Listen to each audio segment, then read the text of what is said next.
Jérusalem tout joyeux, au pays de la vie, au pays du bonheur, royaume d'amour.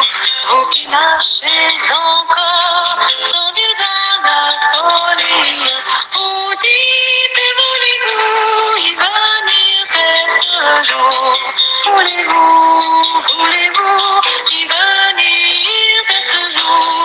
Oh, voulez-vous venir à ce Dieu de l'amour? Priez sans cesse, Amen. Nous trouvons ces paroles dans l'épître de 1 Thessaloniciens au chapitre 5, le verset 17. Amen. Bonjour, bonjour, mes amis de la méditation quotidienne. Comment allez-vous en ce premier jour de la semaine? J'espère que vous allez bien et que vous êtes prêts à découvrir de nouvelles méditations au cours de cette semaine. Si nous demandons quelque chose et que nous ne le recevons pas, ne nous décourageons pas. Car si la prière ne change pas les circonstances, elle nous change, amen. Et c'est encore mieux, car plus nous prions, plus nous ressemblons au Père. Gloire à Dieu. Dans le dialogue entre notre esprit fini et l'esprit infini de Dieu, il y a l'apprentissage. Prions et apprenons à faire confiance. Amen. Prions et apprenons à persévérer. Gloire à Dieu. Prions et apprenons à dépendre du Père des Lumières, chez lequel il n'y a ni changement, ni ombre de variation. Amen, amen. Gloire à Dieu. Prions le Seigneur. Tendre Père des cieux, nous te disons merci pour ton amour, pour ta miséricorde envers nous, pour le sacrifice de Jésus-Christ, notre Seigneur et Sauveur. Qu'il est bon d'être à tes pieds en ce matin. Merci Père pour le souffle de vie que tu as conservé en nous. Merci pour le verset d'introduction de ce matin qui nous invite à prier sans cesse et surtout à dépendre de toi. Ô Père, merci encore pour toutes ces paroles. Nous te demandons pardon pour nos fautes commises envers toi. Lave-nous, je t'en supplie, purifie-nous dans le sang de l'agneau et aide-nous chaque jour à refléter le caractère de Jésus-Christ. Ô Père, merci pour la méditation de ce matin qui nous invite à te faire confiance, quoi qu'il advienne. Aide-nous, je t'en supplie, particulièrement en cette fin des temps, à rester confiants. Ô Père, merci encore.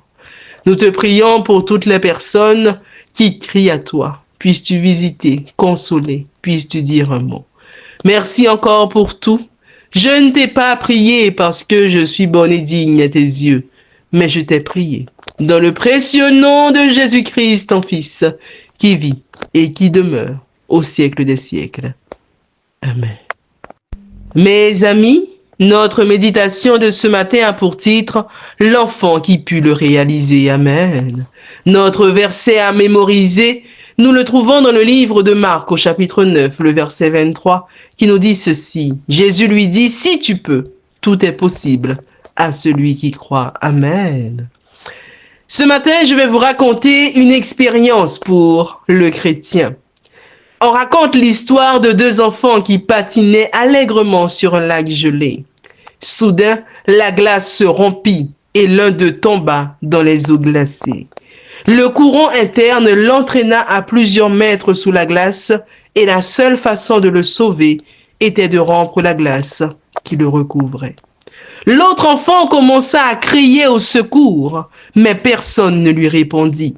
Alors, prenant une pierre, il se mit à frapper à coups répétés la glace de toutes ses forces, jusqu'à ce que, finalement, il y ouvre une brèche. Alors, mettant son bras à travers le trou créé, il saisit son compagnon et tirant de toutes ses forces, il arriva à le sauver d'une mort certaine. Il se passa plusieurs minutes avant l'arrivée des pompiers. Quand le petit héros leur raconta ce qui s'était passé, comment il avait pu sauver son compagnon, les secouristes se demandèrent comment cet enfant si menu avait été capable de briser la couche épaisse de glace, emprisonnant son compagnon. Entre eux, ils commentaient « Impossible qu'il ait pu le faire de ses mains menues. Impossible. Il n'a pas la force nécessaire. Comment y est-il arrivé? Un vieillard qui était aux alentours, après avoir écouté la conversation des pompiers, se rapprocha d'eux et leur dit, « Moi, je sais pourquoi il a réussi à le faire. »« Comment ?» ont dit les pompiers surpris. Il n'avait personne près de lui pour lui dire que c'était impossible. Amen. La Bible est remplie de personnes qui ont réussi parce que personne ne leur a dit qu'ils ne le pouvaient pas. Elles ont fait des choses extraordinaires qui paraissent impossibles humainement parlant. Par exemple, Joseph est devenu premier ministre de l'Égypte parce qu'il n'y avait personne près de lui pour lui dire que c'était impossible. Gédéon dérouta les Madianites parce qu'il n'avait personne près de lui pour lui dire que c'était impossible. Esther sauva son peuple parce qu'elle n'avait personne près d'elle pour lui dire que c'était impossible. Zachée put voir Jésus-Christ parce qu'il n'avait personne près de lui pour lui dire que c'était impossible. Est-ce que quelqu'un vous a dit que vous ne pouvez pas atteindre l'objectif que vous vous êtes fixé? Ne lui prêtez pas attention. Accrochons-nous à ce que dit le verset du jour. Jésus lui dit, si tu peux, tout est possible à celui qui croit. Amen. Gloire à Dieu. Notre méditation de ce matin avait pour titre « L'enfant qui put le réaliser ». Notre verset à mémoriser, nous le trouvons dans le livre de Marc, au chapitre 9, le verset 23, qui nous dit ceci. Jésus lui dit, si tu peux. Tout est possible à celui qui croit. Amen.